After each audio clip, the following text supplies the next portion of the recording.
Hi అండి. Welcome back to our channel. ఈరోజు మీకు తెలంగాణ స్టైల్‌లో చికెన్ కర్రీ ఎలా వండాలో చూపిస్తా అనమాట. సో, ఫస్ట్ వచ్చేసి మనం హాఫ్ కేజీ చికెన్ తీసుకుందాం. హాఫ్ కేజీ చికెన్‌కి 5 లేదా 6 టేబుల్ స్పూన్ మీ కారపొడి టేస్ట్‌ని బట్టి వేసుకోండి. నేనైతే ఒక 5-6 టేబుల్ స్పూన్స్ వరకి వేసుకుంటున్నాను. అలాగే నేను దీంట్లో ఏంటంటే 3 మ్యాంగో మిర్చి పౌడర్ ఉంటుంది గదా! సో, దాన్ని కూడా యాడ్ చేస్తాననమాట. ఎందుకంటే మాది ఈ మిర్చి పౌడర్ వైట్‌గా ఉంది గదా! సో, దానివల్ల ఏంటంటే కర్రీ కలర్ తగ్గుతుందనేసి ఈ ఈ పౌడర్‌ని యాడ్ చేస్తా అనమాట. సో, అది కొంచెం, ఇది కొంచెం యాడ్ చేయడం వల్ల టేస్ట్ కూడా బావుంటుంది. అండ్ మళ్ళీ పచ్చి ధనియాల పొడి దానివల్ల చికెన్ టేస్ట్ బావుంటుంది. నెక్స్ట్ వచ్చేసి పసుపు వేసుకోండి. పసుపు వేసుకున్న తర్వాత మీరు కొంచెం ఆయిల్ యాడ్ చేయండి. యాడ్ చేసుకొని దీన్నంతా కూడా మనం చికెన్‌కి మంచిగా పట్టే విధంగా మొత్తం కలుపుకోవాలి.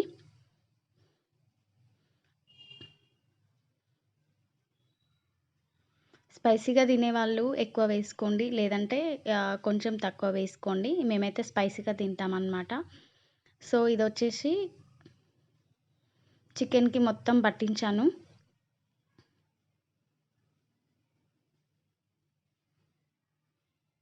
చికెన్‌కి పట్టించిన తర్వాత కాసేపు పక్కన పెట్టుకోండి. పెరుగు అది అలాంటివి ఏమి యాడ్ చేయలేదండి. జస్ట్ మీరు చూసారు గదా! అవి మాత్రమే యాడ్ చేశాను. కావాలంటే మీరు దీంట్లో అల్లం వెల్లుల్లి పేస్ట్ కూడా యాడ్ చేసుకోవచ్చు. నేను డైరెక్ట్ పోపులోనే వేస్తాననమాట. సో, నెక్స్ట్ వచ్చేసి మీరు వెల్లుల్లిపాయలు తీసి పెట్టుకున్నవి రోట్లో వేసి దంచి పెట్టుకోండి. అప్పటికప్పుడు వేసుకుంటే దంచి పెట్టుకుంటే చాలా బావుంటుందనమాట టేస్ట్. నెక్స్ట్ వచ్చేసి కట్ చేసి పెట్టిన ఆనియన్స్. నేను దీన్ని మిక్సీ ఏం చేయనండి. డైరెక్ట్ చిన్న చిన్నగా కట్ చేసుకొని డైరెక్ట్ వేస్తా అనమాట. తర్వాత ఒక బౌల్ తీసుకొని దాంట్లో ఆయిల్ వేసుకోండి. అంటే మీరు హాఫ్ కేజీకి ఎంత ఆయిల్ అయితే వేసుకుంటారో అంత ఆయిల్ వేసి పెట్టుకోండి. ఆయిల్ బాగా వేడి అయ్యేలా చూసుకోండి. ఆయిల్ ఎంత వేడైతే అంత బావుంటుందనమాట. లేదంటే కొంచెం ఆయిలీ ఆహ్, స్మెల్ వస్తుంది. సో, ఆయిల్ వేడి అయిన తర్వాత ఆహ్, మీరు ఆయిల్ బాగా వేడెక్కిన తర్వాత వేయించుకోండి. నేను ఆయిల్ ఎంత అంటే సరిపోతుందా లేదా అని చూస్తున్నాను. సో, తర్వాత ఏంటంటే ఆనియన్స్ వేయించుకోండి. ఆనియన్స్ వేసి దోరగా అంటే నార్మల్‌గా మరీ బ్రౌన్ కలర్‌గా కాకుండా నార్మల్‌గా పచ్చిదనం పోయేంతలాగా వేయించుకున్న తర్వాత దాంట్లో ఇందాక మనం దంచి పెట్టుకున్నాం చూడండి వెల్లుల్లి పేస్ట్ అది దాంట్లో యాడ్ చేసుకోండి.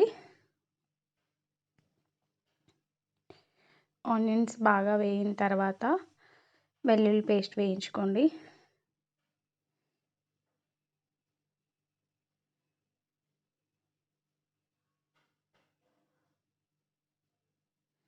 వెల్లుల్లి పేస్ట్ వేసుకున్న తర్వాత ఇది కూడా దాంతో పాటు కాసేపు వేగిన తర్వాత వేగే వరకు చూసుకోండి. వేగిన తర్వాత కాస్త అల్లం వెల్లుల్లి పేస్ట్ వేయండి.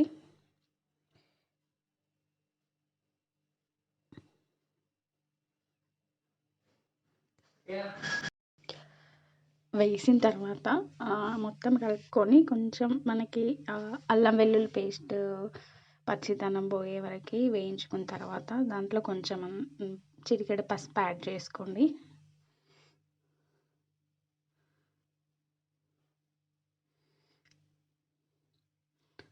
పసుపు యాడ్ చేసిన తర్వాత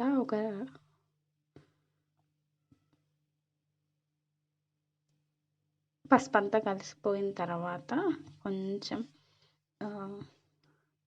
ఆనియన్స్‌కి దానికి పట్టే విధంగా కొంచెం అటు ఇటు వేయించుకోండి.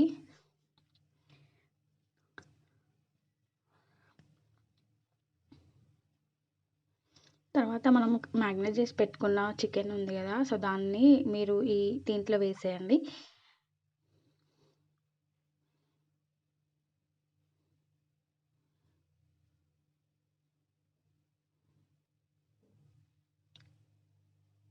మొత్తం చికెన్ వేసిన తర్వాత ఒకసారి కింద ఉన్న ఆనియన్స్ అవన్నీ మనకి అన్నీ పైకి కిందికి కలుపుకోండి.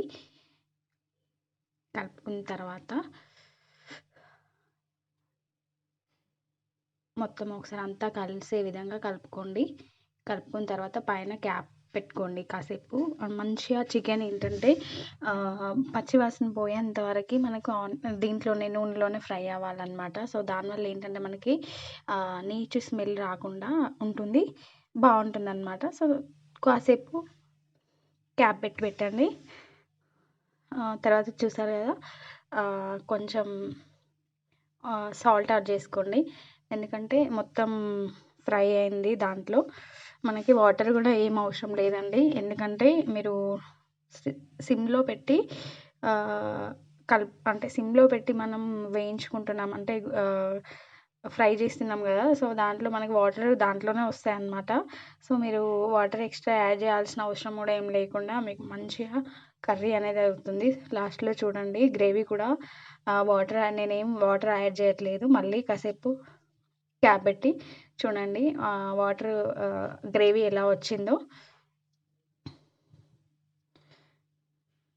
సో అంతే, చికెన్ కర్రీ రెడీ అయిపోయింది. దీంట్లో కొంచెం మనము ధనియాల పొడి అంటే మనం ధనియాల పొడి వేయించి దాంట్లో లవంగాలు, దాల్చిన చెక్క అవి ఉంటాయి కదా, అవి వేసి మనం పౌడర్ చేస్తాం చూడండి. సో ఆ పౌడర్ ఆ పౌడర్ వేయడం ఎట్లంటే కొంచెం మనకి లవంగాల ఘాటు అది అనేది మనకి కర్రీకి పడుతుందన్నమాట. సో కొత్తిమీర ఉంటే కొత్తిమీర వేసి గార్నిష్ చేసుకోండి. సో ఇది ఫ్రెండ్స్.